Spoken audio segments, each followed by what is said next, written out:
Hi everyone, welcome back to my English lesson. Today I'm going to talk about something special because it's about 8 parts of speech. So before you learn more about English language, you need to understand more about 8 parts of speech first, because this is the foundation of English grammar. So if you wish to speak proper English, good English, you have to learn about 8 parts of speech first. You have to understand it, you have to master it, you have to get used to it, you have to play with it, you have to read more about it. Only then you can speak proper English. So what are 8 parts of speech? The first one is a noun, and the verb, then pronoun, then adjective, prepositions, adverb, conjunction, and finally interjections. You need all of these parts to create an English sentence. Maybe some of you are still confused about 8 parts of speech. What are these anyway? So let me give you a simple example. Okay, look at me. All right, there are so many body parts here: hands, head, ear, nose, and there are so many organs inside my body. So these are many parts that I need in order to come up with a perfect body. So in my body, the most important part is the heart. So in 8 parts of speech, the most important part is the verb. But I will not talk about this today. I will talk about this in the next lessons. Another example that I'm giving you is about a car. Okay, imagine. I want you to imagine looking at a car. What do you see in a car? What do you see? You see a window, exhaust, tire, rear window, gear, seats, engine, lights, steering. These are the parts that you need to build a car. But the most important part of the car is the engine. So, in order to create an English sentence, you need 8 parts of speech. These are the parts of speech that you need in order to build an English sentence. To build a sentence that is grammatically correct. Okay, first of all, I'll talk about nouns. Okay, 8 parts of speech. The first one is a noun. Okay, we use noun to name things. For example, things, idea, and people. Things, for example, this whiteboard. This is a thing that we can touch. Hands, pictures, guitar, aquarium, ceiling, wall, table, bread, for examples.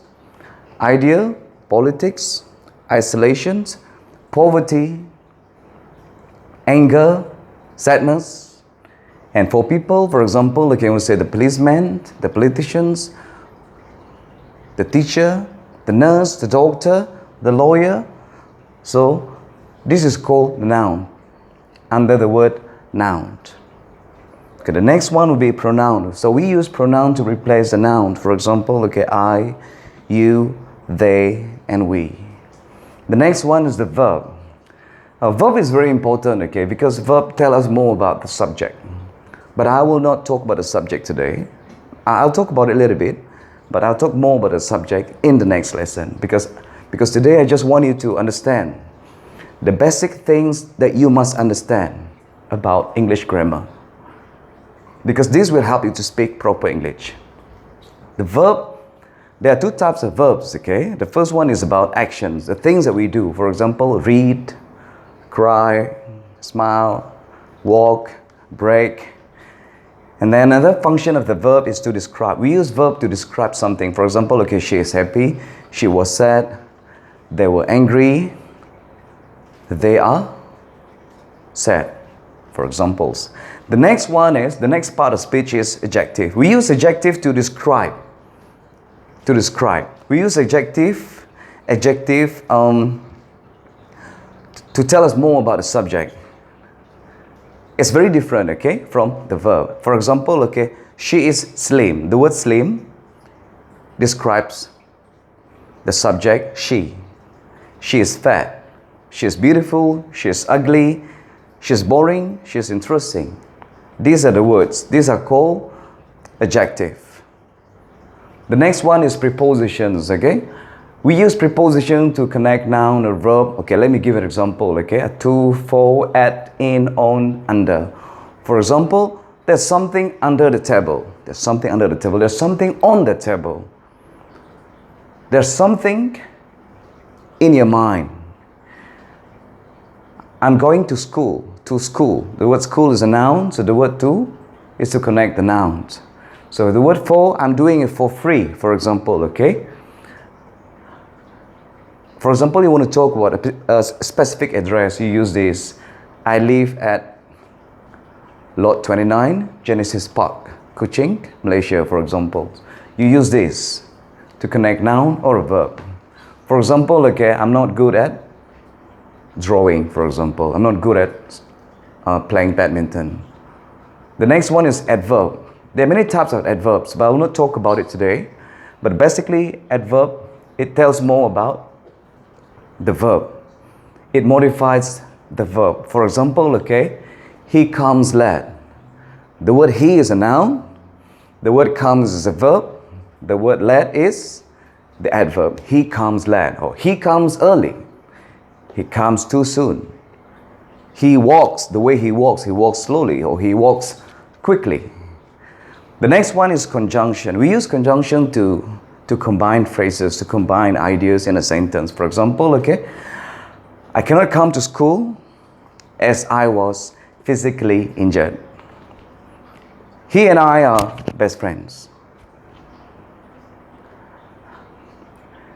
That painting is beautiful, but the message of the picture hurts my heart, for example. If, for example, I will come to your party if you allow me to bring my friends with me, my good friends, for example. That's how you combine ideas, combine phrases. The next one is because, okay? I rejected the offer because the salary was too low. I was not happy with the salary, so that's why I rejected it. Then even though, you can use it, for example, she remains happy even though her life is full of tragedies, for example. And the last one is interjection, okay? We use interjection to express excitement, sadness, pain, for example, ew. For example, okay, if we come across something which is disgusting, ew. Or, for example, if you're happy, you say, yahoo.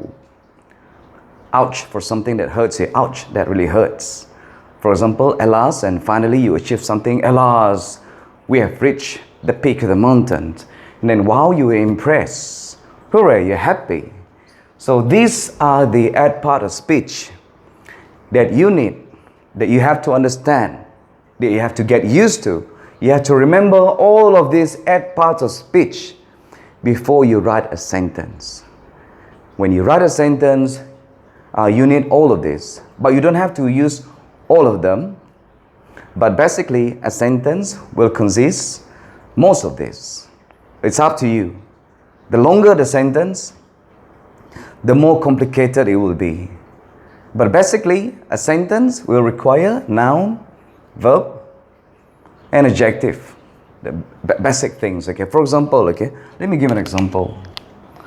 She is sick. Okay, listen carefully. She is sick. She belongs to pronoun. This is pronoun. Pronoun is a verb. Is a verb. And then the word sick, it is an adjective. So you need this part of speech to create a sentence. But in this sentence, you only need 3 parts of speech. For example, pronoun, the verb, and adjective.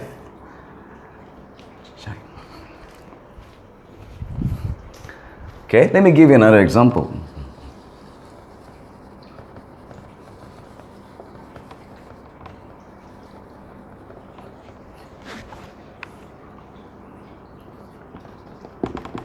Smith reads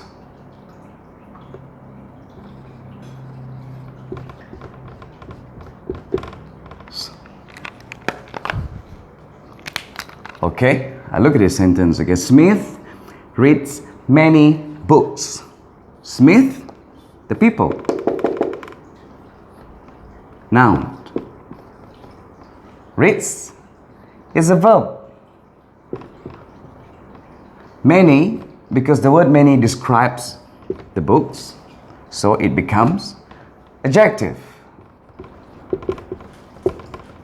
And the books, things, so is a noun. Can you see it? So in this sentence, so how many parts of speech that we have used? 1, 2, 3. We have been using three parts of speech in this particular sentence. I think that's all for today. So if you have any questions or something to say, just write in the comment sections. I will try my best to give my responses. And thank you for watching. And don't forget to share this knowledge with your friends. And don't forget to subscribe to my channel. Thank you so much for listening. Have a nice day. See you soon.